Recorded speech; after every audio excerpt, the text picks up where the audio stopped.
అసలుకే నా మనసు ఏం బాగాలేదు. మీరేటి పుండు సొలిపినట్టు సొలిపేస్తున్నారు నన్ను. అమెరికా వెళ్ళవా అని.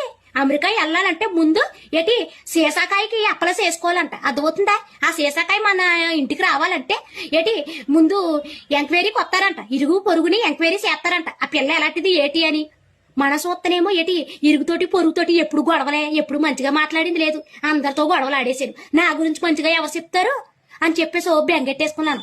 తీరా సొత్తే వాళ్ళందరూ ఏం చెప్పారు తెలుసా? మా శ్రీదేవి అక్కకేటి బంగారం, అలాంటి బంగారం ఎక్కడన్నా దొరుకుద్దేటి అని చెప్పారట. ఇదేంటి ఇలా చెప్పారేటని చెప్పేసి దగ్గరికి వెళ్ళి అడిగాను. ఏటల్లా నా గురించి ఇలా చెప్పారట, నేనంటే మీకు ఎంత ప్రేమో అని అన్నాను.